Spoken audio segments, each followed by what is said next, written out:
This is Josh Bycer from GameWisdom.com. I hope you enjoyed this Critical Thought, your daily discussion on game design. Before we get going with today's Critical Thought, as always, if you have a suggestion for an upcoming Critical Thought on anything related to game design or the industry, be sure to leave them in the comments below. I'm building my list up on my notes on Game Wisdom, so as we look into the future, I'll be able to make use of that for future topics and maybe future posts to go along with it. Those will be especially true once we enter 2017 and my best of list is done, as I've been preparing some posts in relation to some of the critical thought topics that have been suggested. So be sure to let me know, and be sure to vote for the 1000 Let's Play between some plays of Zachtronics titles, a 4X game from Paradox, or one of the massive RPGs from Bethesda. Now, for today's Critical Thought, we're returning to the topic of feedback. The last time we spoke about that, we discussed positive and negative feedback loops. Positive being elements or mechanics that condition or motivate you to do something, and negative being something that's going to condition you not to do something. For today's Critical Thought, we're going to be taking a broader look at feedback and its importance to game development and allowing players to learn a game. And good feedback, or getting it right, is a hallmark of great game design and a worthy challenge of a game developer. Now, when we talk about feedback, just like with any of the other topics we brought up, we have to categorize things into either player skill or action-based titles, or abstracted or character kind of focused titles. And the reason why we do that is that both these kinds of designs have very explicit or specific rules and mechanics, and as well as fan bases that we can talk about. Now, for this topic, we're going to start with action, because it is the simpler of the two. We've talked about this before, but action or player-based games are easier to learn thanks to the feedback, which is usually one-to-one. I push a button, something happens on screen, and I can immediately see the response from what I did. If I mistimed a counterattack, I can see immediately what I did wrong, and I can make adjustments. If I push the jump button too soon, and my character doesn't get all the way across a gap, I can make that adjustment as well. This is a major part, especially of the fighting genre, games like Street Fighter V up there. As we've seen with competitive or high-level play, feedback is immensely important to be able to adjust and adapt on the fly. When we're watching competitive level players go, they are adapting in milliseconds as to what's going on screen and what their opponent is doing. If they see an opponent who will follow every jump attack with a specific combo, they know how to adjust. And then it becomes a battle of, I'm countering your attack, who's countering my attack, who's countering me. You know, I know what he knows what I know, kind of thing. And when it comes to the action genre, again, we don't need a lot of on-screen or abstracted information. If I'm playing Dark Souls, for instance, I don't need something to pop up that tells me that I miss an attack. If I swing my sword and I'm too far away, I can see that distance between the two, between me and the enemy, and then I can hopefully adjust that for the future. And when we play these kinds of action-based titles, it is all about us learning through the rules and systems and what we're seeing, which in turn will allow us to hopefully quickly learn and adapt to play the game. Now, of course, there are limits to this when we're talking about high-level or expert play, when it comes down to, can we react fast enough to the game? But that's easily another topic when we talk about expert-level stuff. What we're going to spend the bulk of today's Critical Thought on is talking about abstracted games, as this is where things get very challenging, and again, where the tests of a good game developer come in. With abstracted or character-based progression, feedback is not immediate. Me pushing a button on my gamepad or my keyboard doesn't immediately translate to an action on screen or to a respective response. And one of the things about feedback is the quicker we get it, the more important and easier it is for us to process. Again, with action games, it's one-to-one. I immediately know what's happening on screen is on relation to what I just pushed. But when I play an abstracted game, that's not always the case. I've used this example before, but if I'm playing a civilization game and I make a action on turn 5 that leads to my failure on turn 50, there is no way for me to know what I did wrong. And this, of course, can make it very frustrating and difficult to learn these games. A really good case in point would be Hearthstone. As you know, I suck at the game, and part of that has to do with the very challenging act of deck building. Deck building in Hearthstone is vital, obviously, to winning the game, and especially if you're trying to get higher up in rank and for those people who can make it to Legendary. The problem, though, is Hearthstone, like a lot of abstracted-based titles, gives very little feedback as to whether or not you're playing the game right. You could build the greatest, awesomest, perfect deck in Hearthstone, but if, let's say, due to bad luck or RNG, you lose the first 3 or 4 times, you're going to think this deck is horrible. Likewise, you could have the worst deck imaginable, but let's say you get lucky on your first 4 or 5 matches. How are you going to realize that your deck is not working right? And again, this kind of discussion is where things get very tricky, because there is a balance between giving too much or not enough information. If you give the player too much information, then you're basically telling them exactly what's the right deck to build. You give them not enough information, and they're going to be left scratching their heads and turning to outside information, which you never want to do with a game tutorial or in-game help. And speaking about CCGs, here's a question for you folks out there.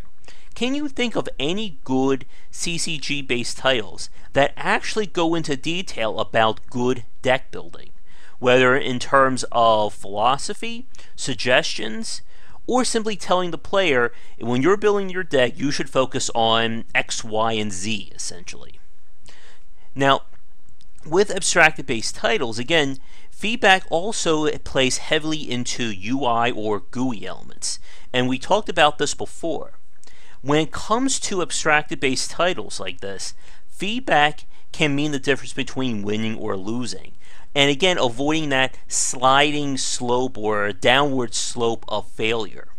For instance, when I play City Builders as a really good example, here's some information that I would like to know which is not really made apparent. How much food am I producing versus what I'm putting out?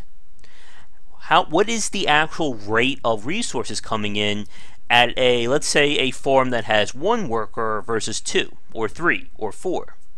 What is my production rate on something versus, again, what is being produced out of it? So, like, let's say I'm making 5 wool shirts. How much are my villagers actually using? Now, for those of you watching this right now, you're probably thinking to yourself, well, that's basic information. We can put that on any display in game. It shouldn't be that hard, right? The challenge, though, is how do I show all that stuff on the main screen without making it appear cluttered? Again, you can fill who knows how many different secondary screens, layers within them with this information. You can have a government screen that leads into a civic screen, which leads into an economic screen, which will then show your tax rate. But again, I need to know this stuff while I'm playing. If I'm putting down buildings that are going to eat into my tax or my income, I need to know that information the millisecond that I'm planning this stuff out. Because if I don't have the information I need to make good decisions, then I'm going to fail this game and I'm not going to understand why. And again, because abstracted titles don't have that one-to-one feedback in most cases, you need to be able to present this stuff in order for the player to learn. A really good example of a game that did this would be Anno 2205. Even though the game, I kind of complained that it was a little too streamlined, one element that the game really did right was in terms of resource feedback. What they did is you have, of course, your important information at the top, income coming in, how much food you have, how many, whatever the resource was that you had.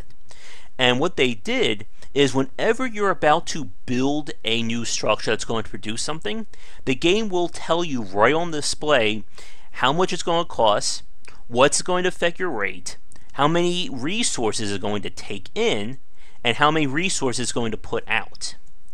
And when I say confirm, that information will be updated accordingly. And what this means is it allows me to make those immediate responses to my actions.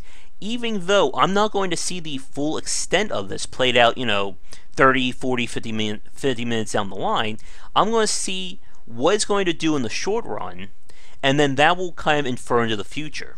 What they did in the Anno series is that every few seconds, essentially, there will be a resource tick, and everything will get done. And it could be 3 seconds, could be 4 or 5 seconds. Again, I don't know off the top of my head, but we'll just use it as an example. So let's say I put a building down that's going to use 1.5 of this resource. But let's say I'm not producing any of that. Oh, my voice just cracked there. But let's say I'm not producing any of that 1.5. So I go to the resource, I go to the UI, find the building that's going to produce it, and when I click it, it says it's going to produce 0.5 of this resource. Well, that means I know immediately that I'm going to need to produce at least minimum of 3 of these buildings. But then, of course, those buildings may cost more income than I have. So I have to go over to the other side to my income producing buildings, put those down. And again, I'm getting this feedback immediately, or technically we could say we're even getting it before I'm making the action, simply by the UI. And when it comes to these kinds of abstracted-based titles, again, you need to be able to present this stuff so the player can make those plans accordingly. Now, of course, as with any kind of strategy or simulation kind of title, things can change. Maybe I unlock a research 30 minutes down the line that will improve all production by 2%. Maybe there's a strike and I lose all my stuff, or all production goes down. Now, obviously, you can't exactly know this stuff's going to happen, but by getting this immediate feedback, I know what things are going on, so when something like that happens, I can immediately make those adjustments. And that is where feedback comes into play and why you need it for any kind of title. Now, we're going to wrap things up in the next minute, but just to summarize again, feedback is a required element of any game, be it action or abstraction. Action games are obviously easier, but there are cases where you need to present more feedback. We talked about this, I think, with a critical thought from a few days ago, but instead of, overwhelming the player with data on screen, you can use visual or color-based elements as a form of feedback. Like, if I hit an enemy and it's a strong attack, let's say I get a reddish kind of explosion. If the attack does barely anything at all, it could be sort of like that clink noise, or that clink kind of a visual indicator, like when you hit something that doesn't even scratch it at all. Now, in these kinds of situations, there is abstraction at work due to weapon types, armor, stuff like that. But again, whenever you're trying to decide how much to show the player, it all is based on how the decisions you want the player to make. If your game is about using the right weapon or having the right defenses, then I need to know that my weapon is either perfect against this enemy or is useless. When it comes to abstraction-based titles, again, it's all going to be about what kind of decisions the player is going to have to make and how to properly convey that information. For instance, in Civilization, I think like 4 or 5, when I played it, obviously happiness is a major part of the game. If your civilians or your people aren't happy, you're going to have reduced income.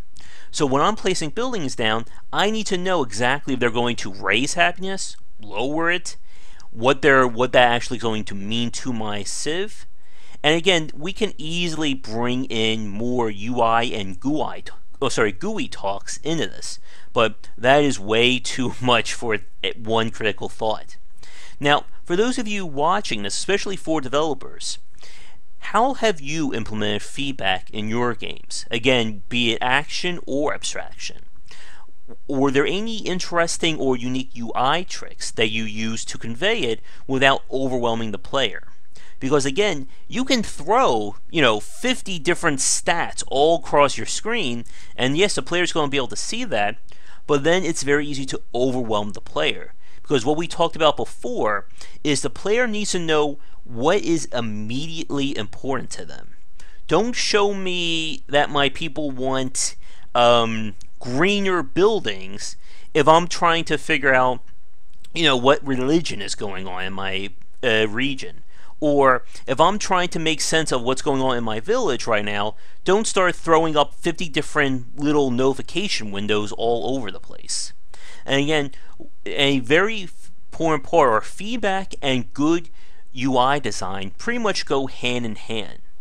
And there are many little tips and tricks you can use that we've talked about before, such as symbols, colors, and more, especially dynamic UIs as well. But again, we start talking about that, we could be here all night. So, with that said, thank you so much for watching. If you've been enjoying the content, be sure to like and subscribe and all that great stuff. Once again, I am Josh Bycer from GameWisdom.com, where we examine the art and science of games. Be sure to check back tomorrow for more content here, as well as on GameWisdom.com. And like I said at the start, if you haven't already checked it out yet, I am currently running through my Best of 2016 list, and we'll be starting with more topics and such relating to game design and the industry once we get into 2017. But until then, thanks again for watching, and I'll see you all tomorrow. Thank you so much for watching this video. If you enjoyed it, be sure to like and subscribe to the channel, and of course share with your friends, it always helps out. For daily posts on all manner of game design and industry topics, check out game-wisdom.com. To support the site and everything that I do, be sure to check out the Patreon campaign. If we can hit goals, it will mean more content for everyone to enjoy, and I'll be able to support myself and my household. If you want to follow me, you can find me on Twitter at GWBycer for updates throughout the day and random thoughts from me. And lastly, you can find me on Twitch right over there at GWBycer for daily streams most nights around 10 Eastern. Thanks again for watching the video, and be sure to check out more great content coming to the Game Wisdom channel real soon.